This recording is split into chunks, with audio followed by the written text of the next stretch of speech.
Salam əziz izləyicilər, hər vaxtınız xeyir olsun. Biz bugün həkim psixiatr Orxan doktorla mentalitet və insan dəyərləri haqqında biraz söhbət edəcəyik. Orxan doktor, xoş gördük. Xoş gördük siz Sahibə. Doktor, biz adətən insanlarla bağlı kimlik tanımlamaları üzərindən danışırıq, amma bugün istəyirəm biraz insanın sosial tərəfindən danışaq və o sosial tərəfində içində ən aktual iki mövzu olan mentalitet və insan dəyərləri ilə bağlı. Sözümə Ramiz Rövşənin bir kupleti ilə başlamaq istəyirəm. Başlayaq. Şirin-şirin yuxudaydıq, bir zalım oyatdı bizi. Anaların qucağından bu dünyaya atdı bizi. İstəmədiyimiz bir şəkildə dünyaya gəldik və istəmədiyimiz bir zamanda bu dünyadan gedəcəyik. Ortalama 60, 70, bəzən 80 il kimi ömür yaşayırıq. Amma baxdığımızda insan bu ömrün içinə o qədər üzüntülər, kədərlər, qayğılar sığdırır. Nəticədə insanları genel olaraq bir arada tutan və bu qayğılarla da biraz baş etməsinə səbəb olan insanın biraz sosial tərəfi var. Yəni içində yaşadığı toplum var, ətrafındakı insanlar var və ətrafındakı insan demək nə qədər insan varsa o qədər fərqli fikir və fərqli zehniyyət deməkdir. Mən sizdən əsasən soruşmaq istəyirəm ki, bizim hal-hazırda içində yaşadığımız mentalitet, milli dəyərlərimiz və insani dəyərlər bizim psixi sağlamlığımızda nə qədər rol oynayır və insanlar sahib olduğu dəyərləri ilə psixoloji sağlamlıq arasında necə bir bağlantı qura bilərlər? Çox belə o qədər aktual məsələdir və xüsusən aktual biz Sahibə, yəni aktuallığı sanki indi qabarmağa başladı. Yəni illərdir bütün dünyada bu məsələ belə də vaxtının aktual olduğu vaxtlarda biz bu məsələlərin sadəcə biolojik tərəflərini qabartdıq və yaxud psixiatriyada, psixologiyada bu 3D-ni qabartdıq, duyğu, düşüncə, davranışı qabartdıq, amma bu dəyərlər, sosial yön qaldı. Və işin qəribə tərəfi odur ki, artıq bu müasir təsnifat sistemləri, müasir xəstəlikləri o təsnifatlandıran strukturlar belə dəyərlərə önəm verməyə başladılar və konkret vurğuladılar ki, yəni sən yaşadığın ölkədə, diaqnoz qoyduğun ölkədə həmən şəxsin dəyərlərinə baxasan. Yəni sənin simptom dediyin şey bəzi dəyərlər sisteminin içərisində simptom olmaya bilər.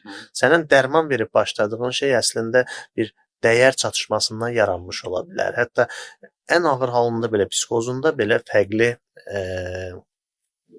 dəyərlər sisteminə görə fərqli simptomatika göstərə bilər və s. Ona görə vacib bir məsələdir, vacib bir məqamdır. Bu hətta artıq bir növ o qoruyucu həkimliyin içərisinə girir artıq. Yəni o dəyərlərlə işləmək, dəyərlər məsələsini qabartmaq artıq bir qoruyucu həkimliyə. İndi illərdir bizim etdiyimiz bu müalicəvi həkimlik sanki biraz ikinci plana keçir. Yəni çünki dərmanlar var, bahalıdır, bir müəyyən müddət var, amma yəni xəstələnməmək üçün də müəyyən şeylər etmək olar da. Və artıq mən öz praktikamda da, yəni düzdür, terapiya etmirəm, amma o fürsət düşdükcə, simptomun məhz o dəyər çatışmasından qaynaqlandığını düşündüyüm hallarda mütləq bir aydınladıcı söhbət edirəm. Bəzən bu söhbətlərin özü belə kifayət eləyir pasiyentə. Misal üçün, bu gün olan bir pasiyentim, qız 16-17 yaşlarda bir qızda, abituriyentdir. Problemləri bilirsiniz nə vaxt olur? Testlər aşağı olanda, nəticələr aşağı olanda, sadəcə budur. Dəyərləndirildiyi zaman. Bəli, dəyərləndirilir və dəyərləndirməni də ətrafındakı hər kəsi də test üzərindən dəyərləndirir. Dostlarını da, yəni yuxarı bal yığan dostları seçir. Yəni bir insan az bal yığırsa yaxşı adam deyil.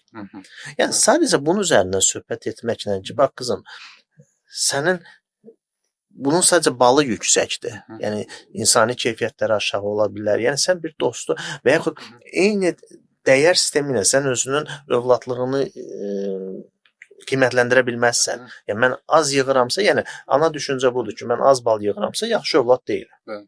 Yaxşı övlad deyiləm.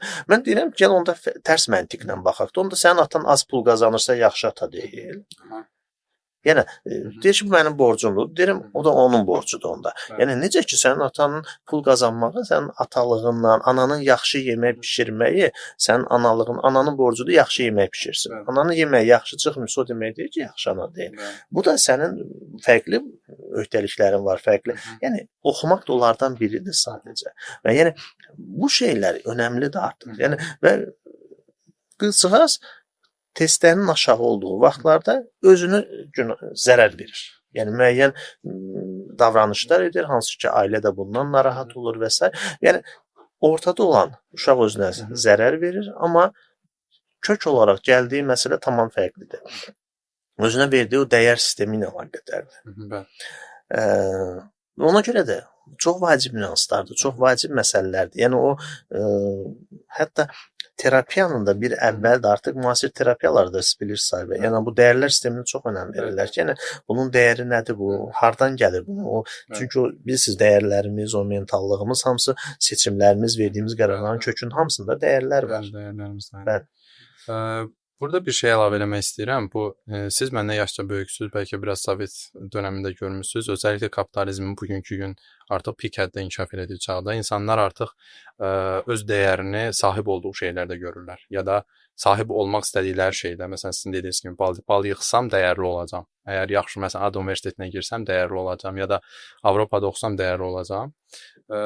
Burada bizim professorumuz Hakan Türkçəpanın bir dənə nümunəsi var. Deyir ki, məsələn üçün stol düşünün, 4 ayağı var.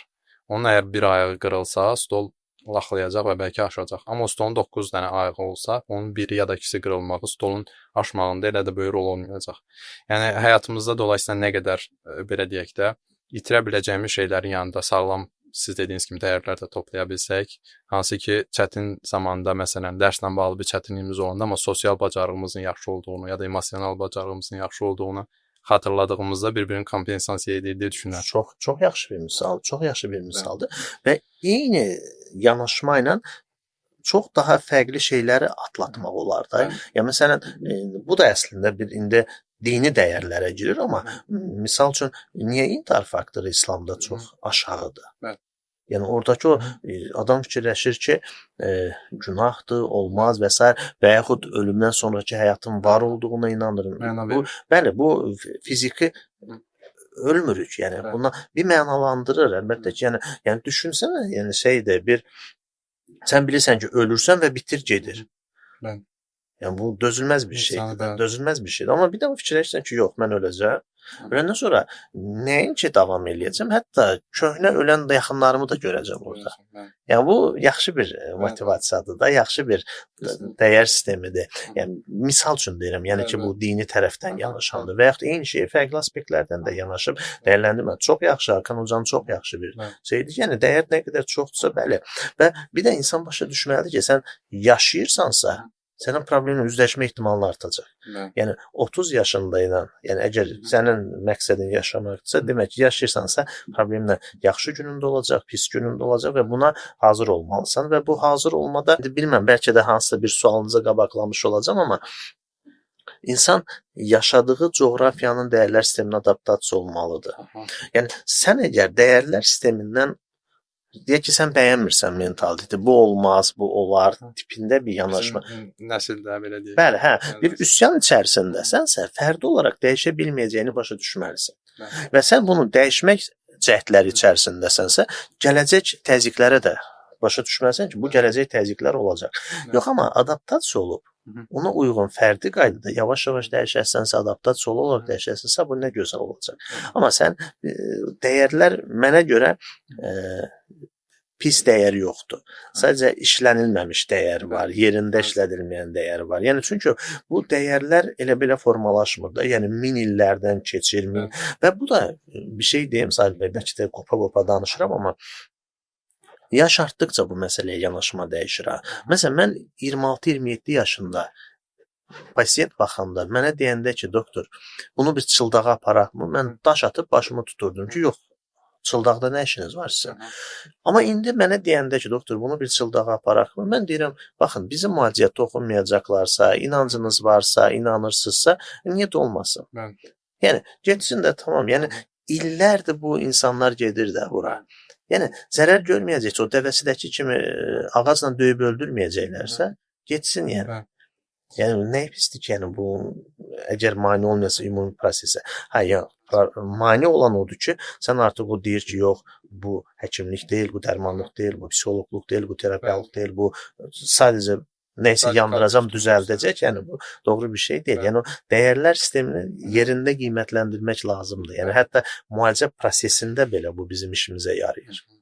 Əslində siz belə danışırsınız, özümdən bir nümunə vermək istəyirəm. Deməli mən psixologiya sahəsinə başlayanda tam da sizin dediyiniz bir hala yaşadım ki, normalda məsələn bəlli bir mentalitetin, bəlli bir ailənin kültürünün içindən çıxıb xarici bir ölkəyə getdim və elm deyə universitetdə başladıq dərsə bir yerdən sonra düşündüm ki, bizim orada yaşatdıqlarımız şey əksinə bəlkə də absurddur. Amma bəlkəni qoydum orada, demədim tam absurddur. Universiteti bitirənə qədər o fikirdə oldum. Dedim ki, bəs bu qədər patologiyalar, bu terapiyadır. Məsələn, patologiyanın yaranma səbəbi budur, terapiya səbəbi budur. Qıraq faktorları inkar elədim. Amma nə zaman ki neuroelmlə qarşılaşdım, biraz antropoloji bilginin üstünə qoydum, gördüm ki, əslində yəni biz ruh sağlığı çalışanı olaraq qədim bilgilərimizi yox saya bilmərik. Yəni insanların gətirdiyi adət-ənənələr, siz dediyiniz kimi o məsələn çıldaq məsələləri olsun ya da ki bəlli bir məsələn Azərbaycan bəlli bir bölgələrinin bəlli adət-ənənələri var. Bəlli xəstəliklərə qarşı tutumları var. Məsələn, bəlli rayonlarda bu kimi şeylər var. Siz məndən yaxşı bilərsiniz. Amma işə yarayır. Yəni elmi isbatı olub olmamasının bugünkü önəmi yoxdur. O bəlli bir topluluq nəsillərdir bundan keçərək gəlir və faydasını görür. Razıyam ya. Onsuz da tibbin ilk şüarlarından biri budur da premium non nocere. Yəni öncə zərər vermə. Yəni zərər vermədiyi müddətdə niyə də olmasın? Niyə də olmasın? Yəni ortalığı qarışdırmayacaqsa, problemi daha da qəlizləşdirməyəcəksə, o vicdan kontekstindən çıxmayacaqsa, niyə də olmasın? Yəni əgər məqsədimiz pasiyentin fayda görməsidirsə, niyə də olmasın? Mən bəzən seminarlarda, təlimlərdə yarı zarafat şey deyirəm ki, yəni bir pasiyentin psixiatra, psixoloqa qədər gəlib çıxdığı bir diaqram var da. Bu diaqram siz istəsəz də, istəməsəz də belədir ki, bu tip insanlar birinci adətən ya ekstrasens, ya molluya müraciət edirlər. Kömək olmayanda həkimə gedəcəksə, əgər bir terapevtə gedəcək, terapevt nevroloqa göndərir, nevroloqdan sonra bir psixiatr, ən azı bir 5 yerdən süzülə gəlir. Mən deyirəm ki, gəlin bir triyaj eləməyi öyrədək də, yəni o mollaları yığaq, bir təlim keçək ki, konversiyon nədir, disosiativ nədir, yəni şizofreniya nədir? Yəni bilsin ki, yəni tamam da yəni ayırsın da, madam ki onlar görür ilk. Görsün də, yəni nə pisdir ki. Tamam, gedir insan, getsin. Amma triyaj doğru olsun. Yəni bizim məqsədimiz pasiyentin yaxşı olmasın. Yaxşı olsun. Yəni məqsəd o ki, o insan fayda görsün. Doğru. Siz bu özellikle dediyim kimi, yəni yenə beyinlə bağlı bilgilərdən yola çıxaraq, məsələn Hindistandakı bu meditasiya, bəlkə qapılma, nə bilim günlərlə mağaraya çəkilmək kimi bir şeylər var. Məsələn bugünkü günləri bəlli hər hansısa bir elmi isbatın çox da görə bilmirik. Məsələn onlar nə edir orada, heç bəziləri nə etdiyini də bilmirik. Amma bildiyimiz bir dənə şey var ki, insanlar girir oraya, yaxşılaşır, çıxır. İndi biz duraq inkar eləyək ki, Avropa standartları budur, amma məsələn üçün Asiya bölgəsində bu kimi Çində bilirsiniz bir sıra şeylər var. Hətta Orta Asiya türk dövlətlərində də bir sıra belə ritüel kimi şeylər var ki, hansı ki insanlar faydasını görür. Ona görə düşünürəm ki, insan deyəndə bəzi mövzularda çox qat olmaq hər türlü ziyandır. Yəni bioloji tərəfini qabardıb. Dəqiq belədir. Və bir şey, bu da mənim subyektiv fikrimdir ki, məsələn bir Azərbaycanlı aparıb o Çindəki bir məbəddə yatırsa məncə düzəlməz. Amma nə bilim hansısa bir pirdə aparıb burada yatırtsan, fayda görmə ehtimalı daha çoxdur. Yəni yenə də amma söhbət indi bu yayıma qulaq asan şəxsləri çaşdırmasın da bu məsələ. Yəni söhbət ciddi patologiyalardan getmir, söhbət ağır psixiatrik problemlərdən getmir. Yəni söhbət həll oluna biləcək və həll oluna bilməyəcək məsələlər var da. Yəni bunlar köməkçi bir vasitə kimi hər zaman işimizə yarayır. Və tərsi də ola bilər. Yəni o Çinlini də gətirib aparıb Beyləqandakı bir pirdə yatırsaq, yəni düzəlmə ehtimalı çox aşağıdır. Yəni çünki onun o dəyərlər sistemindən süzülüb gəlməlidir. Onun o kültüründə, alt şuurunda bunun təsir olması ilə bağlı bir fakt olmalıdır. Yəni o bilməlidir ki, yəni burada bəli yatıblar və düzələn insanlar var və filan kəsi görür, filan kəs eləyib bunu. Bu şəkildə, yəni yenə də o kulturoloji məsələlər də işin içərisinə girir. Yəni insan biopsixososio-kültürel dəqiq dördündən birini qar elədiyimiz zaman dəqiq belədir. Yəni insana tam şəkildə baxacaq. Və yenə deyirəm, bu mənim özümdə çox gec yaşlarda başladı. Yəni mən də eyni sizin dediyiniz kimi ki, yox, elm var, çox qatıdır qaydalar, sərtdir, sərhədlər sərtdir, amma belə deyil də. Yəni biraz daha fərqli baxmaq lazımdır deyə düşünürəm. Biraz yumşaltmaq lazımdır o Bizim sərhədləri. bir professor daha çox elmi belə deyək də bu sosial elmlər insan elmi deyirdi və deyirdi ki, arkadaşlar, yəni insan deyirsinizsə net danışmaq çox çətindir. Necə ki o tibbdə, yəni hər pasiyentə fərqli bir yaxınlaşım, doğru bir standart bir protokol var, amma alıb o protokolu hamıya əyninə geyim geyindirmişcəsinə eləmirik. İnsanın özünün faktorunu ortaya alırıq. Bu da eyni ilə elə deyə düşünürəm. Bir də valideyn məsələləri var ki, yəni sonuçta biz dünyaya gəldiyimizdə genetik bilgilərimizi çıxmaq şərti ilə demək olar ki, bir başlanğıc istinad nöqtəmiz çox yoxdur deməyək, amma yəni yoxa yaxındır. Yəni dediyimiz kimi genetik materialları təbii ki, inkar eləmirik. Amma necə olursa, məsələn üçün bir yerdən sonra bəlli bir coğrafiyada yaşayan insanın bir xarakteri olur, bəlli bir coğrafiyada yaşayan insanın bir xarakteri. Sonradan indi o coğrafiyalar, yəni mentalitetlər bir-biri ilə nə qədər uzlaşmaz sözüm sonunda deyil, amma bildiyimiz bir şey var ki, insanın içində böyüdüyü çevrəyə və ailəyə yaxın bir xarakterdə böyüyür. Adətən. Burada bizim mentalitetdə sizcə gedərək nə dəyişiklik görürsüz? Yəni bir onu soruşacağam sizdən. Bir də ata-anaların uşaqlarına dəyər formalaşdırması nə qədər sizcə önəm verilir bizdə və bu dəyərlər necə formalaşır? Mən sizə deyim, son vaxtlarda gördüm, hətta bununla bağlı qısa bir yazıda yazmışdım. Çox qəribə bir nəsil formalaşdı. Uşağına travma verməkdən qorxan analar. Yəni hər şeyin travma olacağını düşünürlər və qorxa-qorxa uşağın sərhədlərini pozdular. Və o sərhədi pozulan uşaq təbii ki, bir şəxsiyyət patologiyası çıxaracaq, ortaya gələcəkdir. Yəni əvvəlki yaşlarda biraz daha davranış problemləri və bu davranış problemləri gedərək artacaq. Artıq oturuşandan sonra bir şəxsiyyət problemi və kökü çox uzaqda deyil. Bu hər ikisi gözümüzün qabağında oldu. Yəni o ana kitablardan, nə bilim podkastlardan görə uşağınıza travma verməyin. Yəni bu travma verməyini fərqli anladılar. Fərqli biz biraz səhv anlatmış olarıq. Yəqin ki, bizim də biraz payımız oldu. Yəni çünki ana və övlad əlaqələri o qədər səmimiyyət üzərində qurulur ki, məsələn, bir ananın uşağına qışqırmasını və yaxud uşağına niyə bəzən bir cavab vermir. Yəni o qədər onlar saf duyğular içərisindədir ki, yəni onlar İnanın 10-15 dəqiqə sonra həllini tapır. Yəni uşaq bundan sınmır, əzilmir. Söhbət şeydən getmir, bir şiddət göstərsin falan, bu tamam başqa bir şeydir. Amma ona bir qadağa qoyması, olar olmazını bildirməyi. Məsələn, mən müayinə elində həmişə soruşuram. Yəni əgər bir şəxsiyyət patologiyası şübhələnirəm, soruşuram. Yəni olar olmazını bilirmi? Ayıbdır. Bunu etmək olar, olmaz. Sərhədləri varmı? Yəni mən həmişə soruşuram bunu. Yəni valideynlərin bax, bu yeni nəsil valideynlər oldu ki, o valideynlərin özü də böyük ehtimal həll olunmayan təşviş problemləri var, həyəcan problemləri var və uşağın əslində niyyət tamam başqadır. İstəyir ki, uşağı daha yaxşı yetişsin, amma bu belə olmur da, yəni tamam tərs bir effektlə çıxır ortalığa. Yəni bu tendensiya var. Yəni bunu hətta mən yenə deyirəm, postlarımın birində yazmışdım ki, yəni bu normalı aşırı qabardaraq sanki normal dərəcəsinə gətirir. Bəli, tam da. Amma məsələ buradakı doktor, siz də razı olarsınız ki, yəni biz nə qədər desək də valideyn zaten istər-istəməz o uşağa bir gün bağıracaq, bir gün uşaq ona qayıdacaq. Amma məsələ ondan ibarətdir ki, bu normal olduğu halda nə zaman ki psixoloqlardan eşidirlər ki, uşağa bağırmaq travma yaşadır falan, bu işi iki qat çətin edir. Bağırır, bir də onun məsuliyyətini hiss edir. Ekstra təşviş, məsələn, uşaq ekstra günahkar hiss edir özünü. Halbuki normal, yəni valideyn uşaq, yəni insan və o valideynlər də yetişdiyi uşaqlar da indi böyüdü də. Onlar da deyirlər ki, gəlir ki, mənim travmam var. Yəni mənim travmam var deyə, yəni artıq diaqnozdan gəlirlər. Bəli, diaqnozdan gəlirlər. Bəli, yəni qışqırsın yəni. Yəni bir zəhmət qışqırsın. İnsanlıq halı düzdür. Yəni çox normal bir şeydir. Yəni doktor, deməli Türkiyədə olduğumuz müddətdə fürsət oldu ki, fərqli millətlərlə bir yerdə və bəzən söhbətlər, bəzən tədbirlər, Orta Asiya, Paçavit ölkələri, biraz ərəb ölkələri. Özümdə bir şey düşünürəm, bilmirəm, mənə haqq verərsə yox. Azərbaycan milləti, millət olaraq bizim, yəni bölgə fərq etməz sizin yaxşı tərəflərimizin yanında, bəlkə bu da yaxşı tərəfdir, bilmirəm.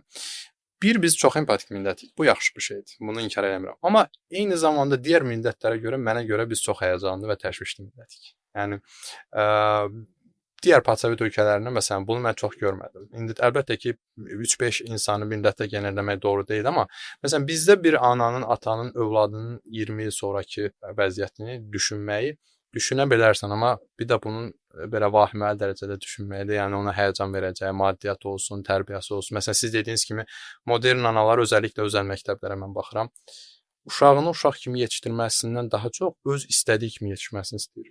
Kəndinədə gedəcək, ingilis dilində öyrənəcək, özəl okulda da oxuyacaq. Deyir ki, boş qalanda mən narahat oluram. Yəni uşağından belə super bir insan yetişdirmək istəyir də. Bu da onu göstərir ki, biz digər millətlərə görə daha çox gələcəklə bağlı düşünürük. Yəni valideynlər açısından deyirəm. Sizcə doğrudurmu?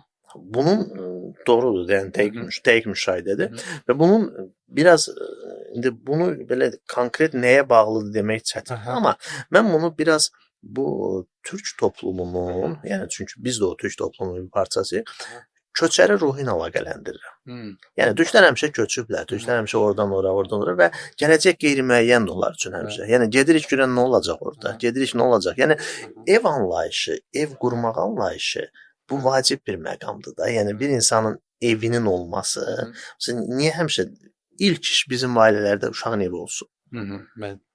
Yəni ev qurmaq və hətta deyirlər ki, yəni bəzən bunu yarı zarafat bir kamaz daş deyirlər ki, yəni hər kişi bir kamaz daşı tökməlidir. Yəni bir kamaz daş töküləcək. Yəni o ev qurma şeyindən gəlir. Yəni o lap belə sosioloji baxsaq, biraz daha baxsaq, gedir o türkün o daim köçən türklərdən gələn bir məsələdir.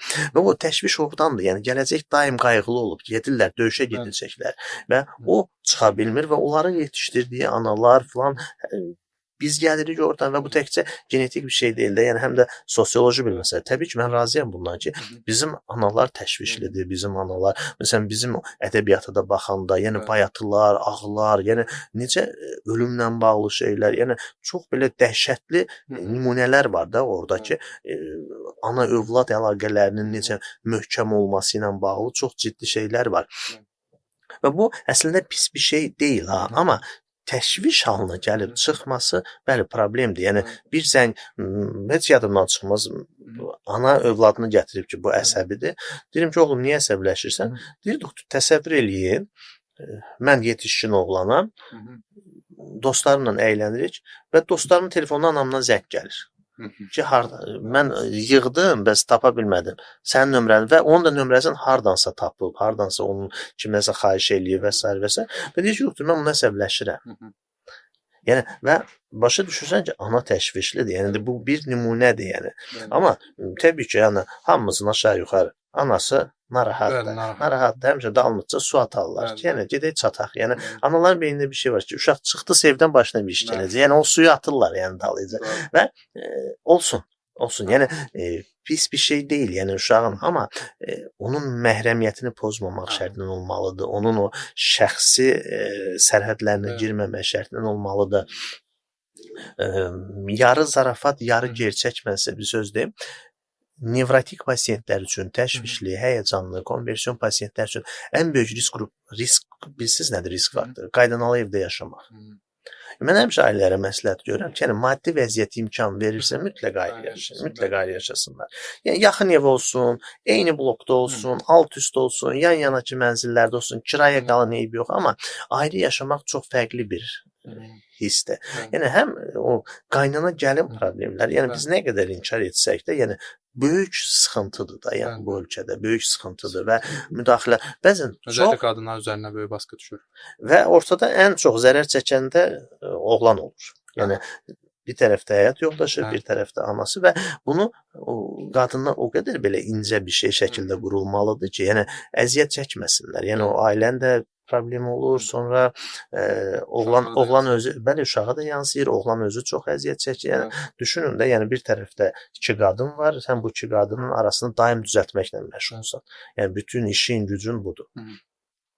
Ona görə də vacib nüansdır və o təşvişli olmaları, həyəcanlı olmaları hardasa başa düşüləndə və hardasa xoşa gələndə, amma o vaxta qədər ki, bu şəxsi sərhədlərə girməsin. Dəqiqliklə pozmasın. Doktor Doğan Düzəloğlu'nun bir nümunəsi var. Deyir ki, uşaq nə zaman ki yemək eləməkdən yeriməyə başlayır, məsələn, atası anası tutur əlindən və ilk addımlarını atır. uşağın əlini buraxırsınız. Uşaq sevinməyə başlayır və başlayır qaçmağa, yəni bacara bildiyi qədər. Amma deyir diqqət eləsəz, gedir bir yerdən sonra dayanır və çönür arxaya ata-anasına baxır. Əgər ki deyir sizi orada görsə, gülməyə, sevinməyə davam edib yenə yeriyəcək. Görməsə bu səfər narahat olacaq və təşvişlənəcək. Sonra da bununla bağlayır ki, insanın iki təməl ehtiyacı var. Bir, müstəqil fərd olmağa ehtiyacı, bir də aid olmağa ehtiyacı. Bunlardan hər hansısa birini görməzdən gələrək, məsələn üçün bizim bir sıra kök ailələrdə, məsələn, oğlan evlənib uşaqları olsa da belə evdə qərar verən atadır. Yəni oğlan atasıdır. Yəni heç bir şəkildə oğlanın öz şəxsi fikri, hətta yoldaşı ilə bağlı, uşaqları ilə bağlı bu faktorlar var. Bir də bizim nəsil var ki, məsələn, daha çox belə deyək də 18, 20 belə bu yaşlarda bunlar da aid olma ehtiyacını görməzdən gəlir. Məsələn, ailələrlə sürəkli problem var. Mənim işimə qarışma, mən bilərəm, özüm bilərəm falan. Bizdə məsələn aşırı fərd müstəqil olmaq istəyirik. Çox güman ki, Qərbin biraz təsirindən də biz baxırıq belə istəyirik. Amma hər iki ehtiyacda görməzdən gəlsək, yəni sonuçta problem olur çünki. Yəni mən şəxsim olaraq deyim, indi bunun adını biraz fərqli deyim də. Yəni bir ağsaqqal institutunun olmasının tərəfdarıyam. Yəni bir idarə edən, bir təcrübəli bir adamın proseslərə necəsə, amma o qədər incə bir şəkildə olmalıdır ki, yəni bu doğru bir şey deyil də, yəni ata artıq yetişkin övladının əvəzinə, yəni ata kömək eləsin, uşağın hətta ehtiyacı olsun ki, mən atamla da bir məsləhətləşim. Məsələn, var belə insanlar ki, çox uğurlu biznesləri var, amma yenə də bütün hər şeyini atası ilə danışır, məsləhətləşir, fikir alır. Yəni bu pis bir şey deyil və orada o iyerarxiya bir şəkildə qorunmalıdır.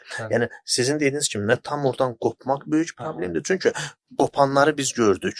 Yəni o böhranı indi yaşayır o qopanlar. Və çünki ən böyük problemlərdən biri də hal-hazırda tənhalıq, yalqızlıq problemi. Yəni bununla məşğul olacaq ayrıca az qala nazirliklər yaradırlar tənhalıq üzrə ki, yəni insanlar tənha qaldı.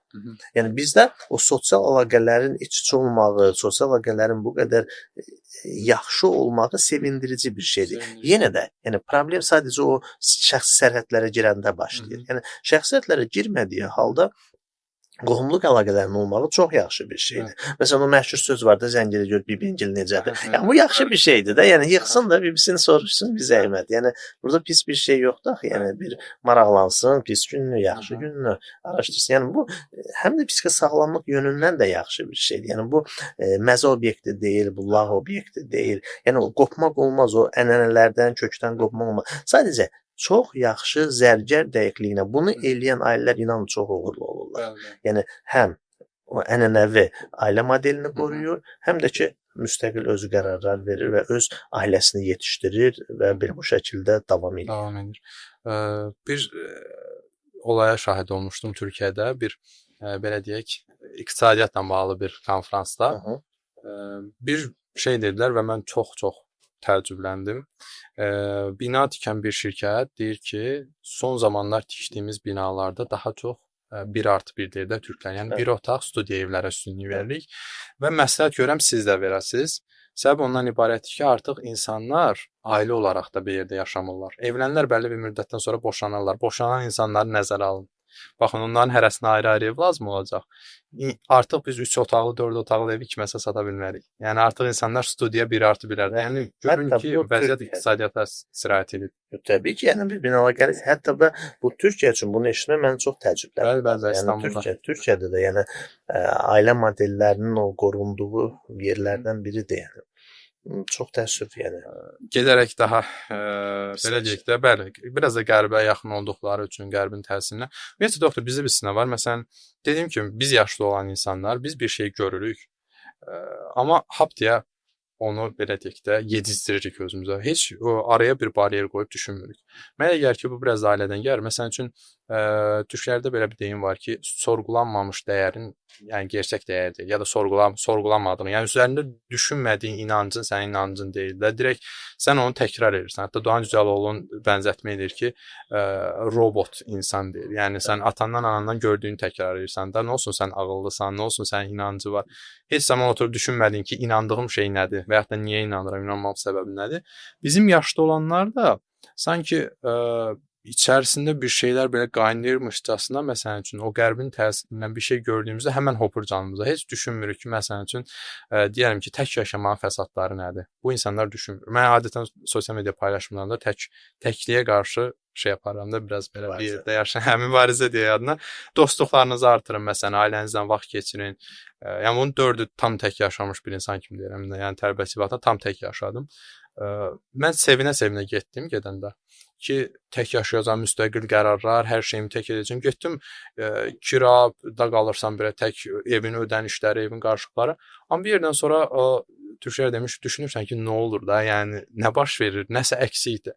Tam maddiyyatın ola bilər, karyeranda addımlaya bilərsən, hətta hobbilərin belə ola bilər. Amma əgər bölüşə biləcəyin bir insan yoxdursa, günün sonunda telefonla zəng belə olsun. Yəni zəng edib bu gün bunları yaşadım, bu gün universitetdə başıma bu gəldi dediyin insan yoxdursa, yəni sabaha artıq o problem sənin beynində belə bir çöplüyə çevrilir ki, yəni nə olsun, yaşadım da, prosta yaşadım. Yəni. Əgər şizoid şəxsiyyət deyilsinsə. Bəli.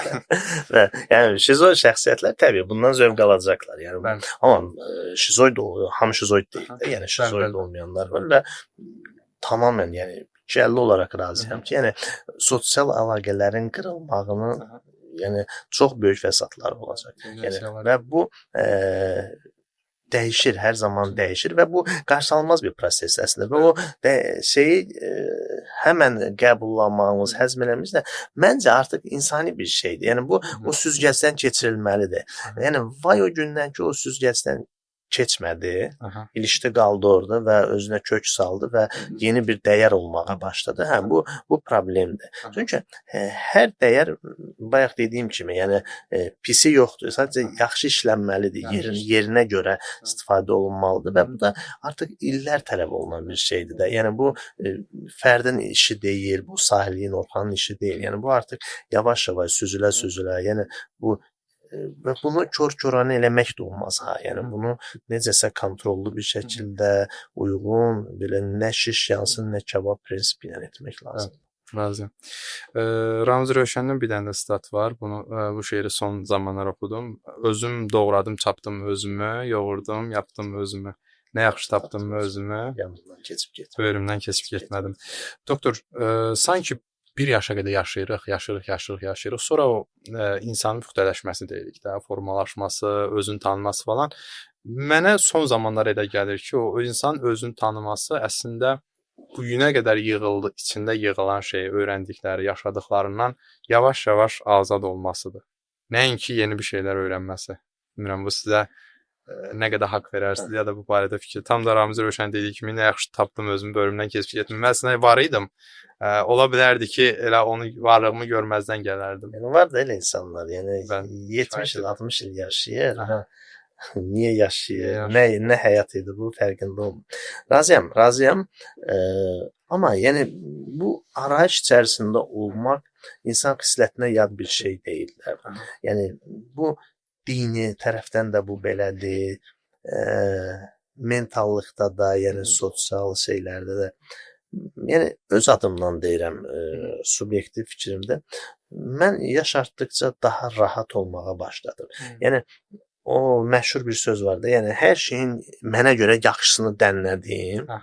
Yəni mənə huzur verən, məni daxilən rahatlaşdıran şeyləri yığdım və bir növ o biraz daha o fənafillaha sanki gəlib çatmış kimi hiss edirəm. Yəni o təbii ki, irfani mənada demirəm bunu. Yəni sanki artıq din olaraq artıq məsəl üçün mən tapmışam özümü, mən bilirəm, neyirəm. İnsan əlaqələrində tapmışam. Yəni hamıya inanacağamı, inanmayacağamı. Yəni güvənimmi? Məsələn mən ən yaxşı yol insana güvənməyin yolunu görürəm. Yəni güvənəcəm. Çox yaxınıma buraxmayacağam, amma güvənəcəm. Yəni güvənməkdən başqa çarə yoxdur. Yəni güvənməmək fəlakətdir, güvənməmək təşvişdir, güvənməmək paranoyadır. Yəni güvənəcəm, güvənməmək.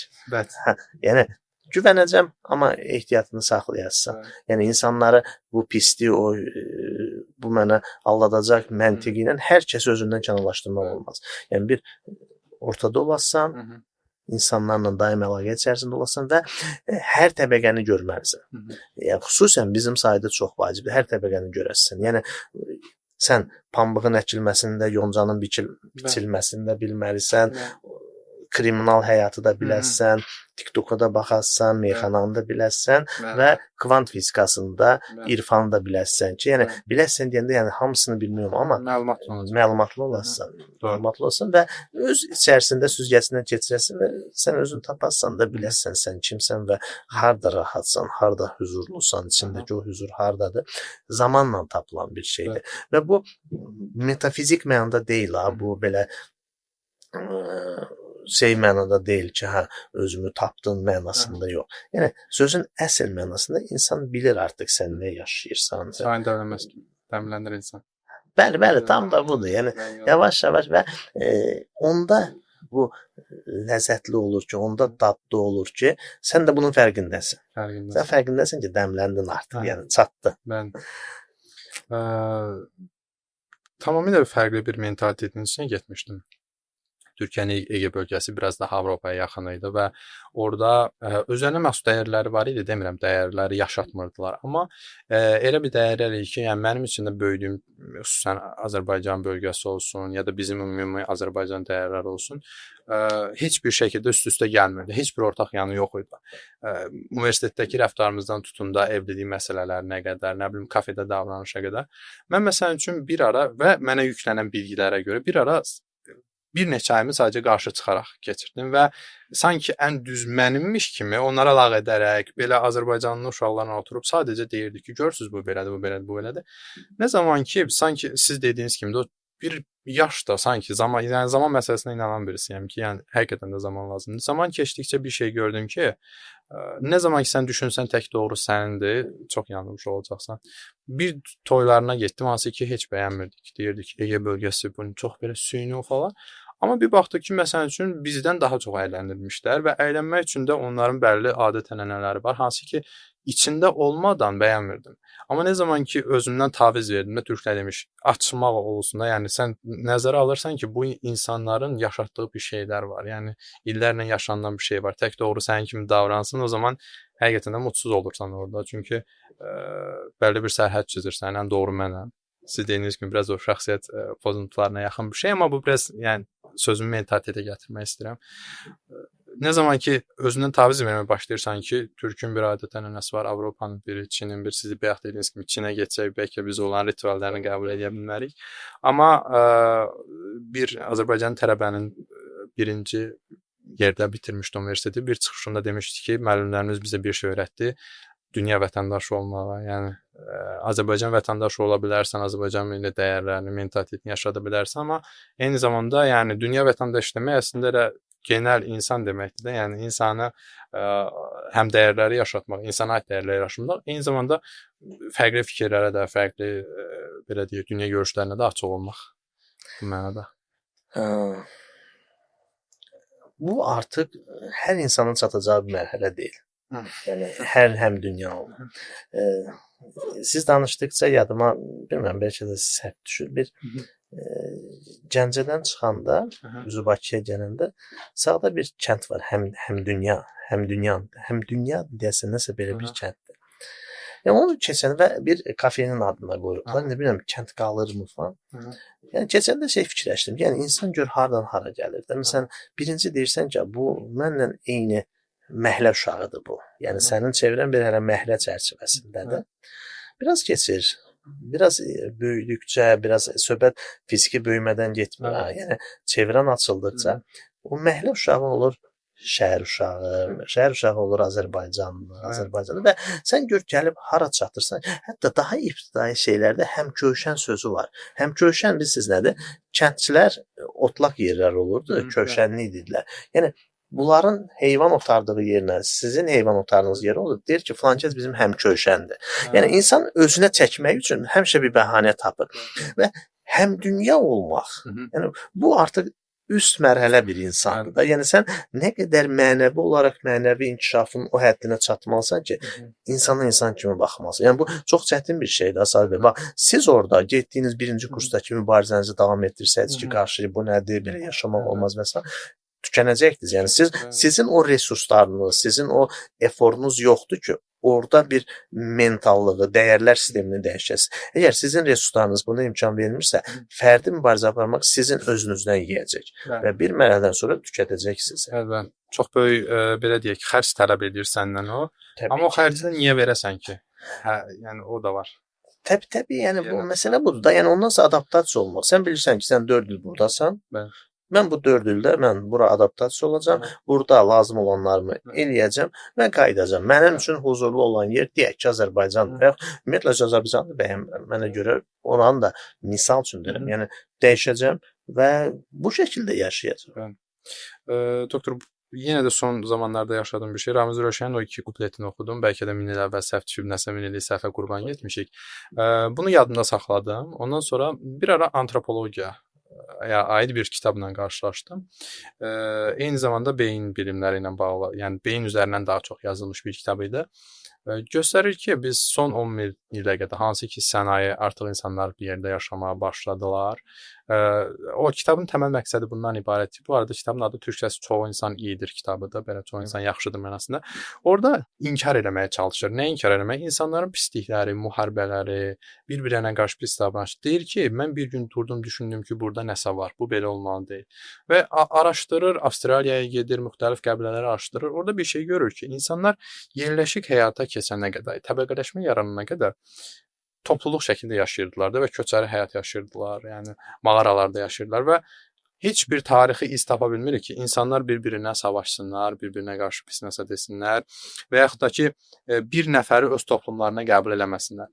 Nə zaman ki, deyir ki, biz yerləşik həyata keçdik və artıq özümüz əkib, özümüz biçməyə başladıq, yaşadığımız sahənin yanında, indiki rayonlardakı kimi öz bağçamız oldu. Artıq bağçamıza bir sərhəd çəkdik və o sərhədin o tərəfində qalan insandan artıq aramıza fərqlər qoymaya başladıq. Yəni izah etməyə çalışır ki, insanın xislətində başqasını üstün görmək, başqasıyla dava eləmək əslində yoxdur.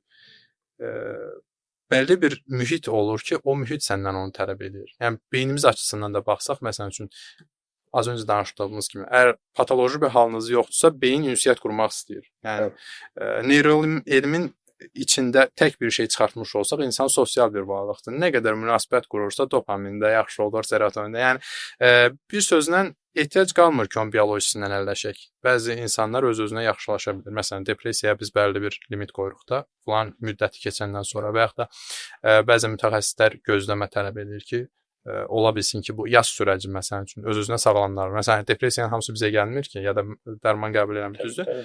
Yaşadığımız müddətcə bu vədiyyət şəkildə işin içinə girib çıxanlar da var. Sözüm ondan ibarətdir ki, sizin sözünüzə qüvvət, o dəmləndikcə, arındıqca, türklər demir, özümüzdən bir şeyləri uzaqlaşdırdıqca tam insan ortaya çıxır və düşünürəm ki, psixoloji sağlamlıqda da çox önəmlidir. Bilmirəm nə qədər haqq verərsiniz. Yox, təbii ki, yəni. Tam razıyam. Dəyərlərlə işləmək, yəni psixolojik problemlərdə çox şey yarayır.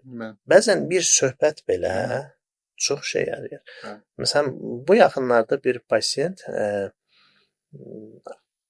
sadəcə adi məişət bir problemi idi də. Yəni kişi çox işləyir, evdə vaxt ayıra bilmir, amma işləyir də. Yəni gedib çayxanada gəzmir, falan işləyir. Yəni bunu niyə xüsusən vurğuladım? Çünki kişinin özünə haqq qazandırma şeyidir də. Məsələn, çayxanada olsa deyəcək ki, mən qəlyan çəkmirəm də, mən boş vaxt keçmə işləyirəm.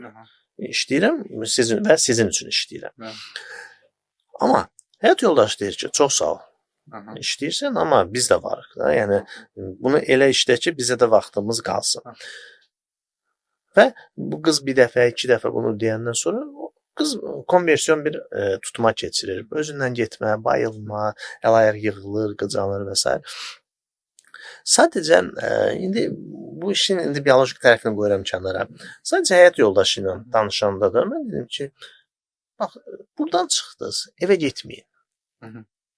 Yəni, onsa işdən icazə almısan, işə getməyəsən və yaxud getsən də 1-2 saat vaxtın var, evə getməyin. Yəni, götür həyat yoldaşını, gidin bir çay için, bir dönər yeyin, bir lahmacun yeyin, çox pul da lazım deyil buna və s. Və bunu heç olmasa ayda bir dəfə elə. Yəni, mən bəsnə yürüyüş edeyim, parkda yürüyüş edeyim. Yəni, ən adi bir şey. Və inanın, Oradan çıxanda bunu eləyiblər və qızın bir müddət tutmaları dayanmışdı. Ya mən bu yanlış anlaşılmasın ha lütfən ki, qız özü bilə-bilə yox. Yəni bu şuursuz baş verən bir prosesdir. Amma problem ortadadır axı. Evet. Yəni sadəcə danışmaqla, sadəcə o biraz o kişi işdə olmalıdır. Şeyindən biraz da çıxmaq lazımdır. Təbii ki, yəni kişi mütləq işləməlidir. Yəni o kişi bütün gün gəlib arvadının da yanında otursa, onda da başqa problem çıxacaq. Yəni yəni onu necəsə bir ortalamaq lazımdır, necəsə bir balansı qorumaq lazımdır əlbəttə ki, və bu balansı onsuz da süzülə-süzülə gəlir də bizə göstərirdilər ki, işdən çıxdın evinə gələsən, amma həmişə də yox, bir ətrafında olacaq, çevirəndə olacaq, özündə. Yəni daim evə gəlmək də bir kişi aspektindən, yəni o da fərqli. Çünki bizim cəmaət, bizim insan sosialdır. Yəni ətraf var, çevrə var, əlaqələr var və onları 1-2 dəfə, amma bu gündə olanda artıq fərqli. Yəni sən o qədər yaxşı bunu ayarlamalısan ki, yəni evi də olacaq, dostların da olacaq, iş də olacaq və s. və s. Hər şeyin artıq zəhəridir dediyi kimi. Bəli. Doktor, bir dənə burada bir şey var, deyir ki, pis insanlar daha asan bilir, çünki onun özünə ağır gəlir. Qaldıra bilmir çünki bir yerdən sonra. Amma yaxşını deyir, çox gec bilirlər. Çünki yaxşının yaxşı olacağını düşünmürlər. Sizin dediyiniz kimi, məsələn, bir yerişin onların münasibətə təsir edəcəyini bəlkə heç düşünməmişlər ya da bərabər vaxt keçirmək. Düz qadın məsələn üçün ərinin ona vaxt ayırmadığından asan şikayətlənə bilir. Çünki artıq bədəni dediyiniz kimi götürmür bunu. Görməzdən gəldiyini düşünür. Amma yaxşı nə olan onu bəzən bilmirlər. Yəni Hakan Hoca hep şey der, tamam anlattım, bunlar bildiyi pisdir. Bəs yaxşı olaraq nə istəyirsən? Yəni nə istəmədiyi mənim üçün önəmli deyil. Nə istəyirsənsə, özəlliklə bu bilişsel davranış terapiyada özümüzə bir məqsəd təyin edirik. İstədiyinizə çataq. Zaten istəmədiklərini sən bilirsən. İndiyə qədər də ondan qaçmısan. O zaman istədiyini de ona gedək kimi. Mən də bu sualı verirəm. Yəni nə olsa deyirəm düzələrsən. Nə olsa, yəni köçsənmi, başqa evə getsənmi, başqa ölkəyə keçsənmi, çox pul qazansanmı, falan avtomobil alsan, nə olsa düzələsən. Yəni nə sənə yaxşı təsir eləyər. Bəs deyir ki, yəni sadəcə yatım gecəni, mən düzələcəm. Mən rahat yatım bir dənə. Və yaxud çox yeyirəm, doktor, yeməyin bir dayansın. Mənə bəsdir. Düzələr. Və yaxud heç nə yoxdur. Həftədə bir dəfə deyir, kişi evə gəlsin, vaxtında mən düzələcəm. Yəni çox sadə bir həll təklif eləyirdi əslində. Son olaraq doktor bir sualım olacaq, ona da bitirmək istəyirəm. Özəlliklə gənc nəslə yönəlik həm mentalitetini sağlam bir şəkildə qorumağı, özünə sağlam dəyər toplamağı və eyni zamanda müstəqil bir insan kimi də yetişməyə bacarmaq üçün bu yolu keçmiş bir insan, həm də bir kinlik bir tərəfiniz olaraq nə məsləhət görərsiniz? Yəni formul bəzən bir çox mürəkkəbləşdiririk, çox qəlizləşdiririk. Yəni formul ortadadır da. Yəni bir geriyə baxırıq. Yəni elə gəlmədin də bir babam var idi, bir atam var idi, bir nəslim var, bir orada baxırsan. Yəni amma sən yenə də sağlam insandan söhbət gedir də. Yəni sağlam nə baxımdan, yəni nə istədiyini bilən, nə axtardığını bilən, hədəfləri olan insan. Yəni bunu çox rahat bir şəkildə özü süzüb götürə bilər ki, yəni mənim atam bunu eləyirdi. Bu bəyənilmirdi. Amma atam kaş ki bunu eləyərdi. Yəni bir geriyə baxıb, yəni formul ortadadır. Yəni net görürük də. Və yaxud dayımın evində bu problem vardı, əmimgildə bu problem vardı, bibimin əri belə eləyirdi, problem var idi. O problemlərdən, yəni sən əgər nəsə bir şey çıxartmaq istəyirsiniz, yəni formul ortadadır və götürürsən və özündən də müəyyən şeylər qatırsan, qəşəng mükəmməl bir model yarada bilirsən. Yəni bu çətindir. Düzdür, həmişə bu asan olmur da. Yəni bu belə bir formul yoxdur ki, bunu buraya qoy, bunu buradan götür, bu belə ol. Yəni ən azından belə skeleti üçün, bir dayaqları üçün bəzi şeylər ortadadır. Yəni bu bizim onsuz da içimizdə var, yetişmə gərəyimiz var, yetişir, formalaşır bu. Sadəcə bunları müasir dövrə uyğunlaşdırasan, özünün sosial statusuna uyğunlaşdırasan, gəlirlərinə uyğunlaşdırasan və buna uyğun ortaya bir yaxşı bir insan modeli çıxartmaq olar məncə. Belə deyək də, birinci müşahidə bacarığımızı artıraq. Bəli. Əvvəl nə səhv idi, mən düzələyim ya da əvvəl nə düzələyim. Yəni bu şəkil analiz edəcək və sonra möhkəmləndirəcək. Bəli. Bunu və özündən də nələrsə qatarsan. Məsələn, deyək ki, bunlar hər ay Avropaya gedir, amma sən başa düşürsən ki, sənin gəlirlərin o deyil. Sən hər ay Avropaya gedə bilmirsən. Tamam, buna uyğun alternativ bir şey düşünəsən, yəni gəlirinə uyğun, intellektual səviyyənə uyğun, zövqünə uyğun və s. və s. Bu məncə çətin olmamalıdır. Alınmaya bilər, amma ən azından nə istədiyini biləsən də, ən azından biləsən ki, hara gedirsən, istiqamət nədir, səni sıxan, narahat edən şeyləri bir-bir kənara çəkirsən və uyğun bir şeylər əldə etmək çox da çətin. Yəni qəlizləşdirmək lazım deyil. Hər çətin asan da olur, amma çətin asan olar. Çətin. Amma sonuçta əsas odur ki, asan da olur. Çox təşəkkür edirəm. Mən təşəkkür Dəyərli edirəm. fikriniz Xoş üçün oldu. minnətdaram. Xoş oldunuz. Bugün həkim psixiatr Orxan doktorla insanın dəyərləri və mentalitetin insan psixologiyasına və sosial həyatına təsiri barədə danışdıq. İzlədiyiniz üçün təşəkkür edirəm.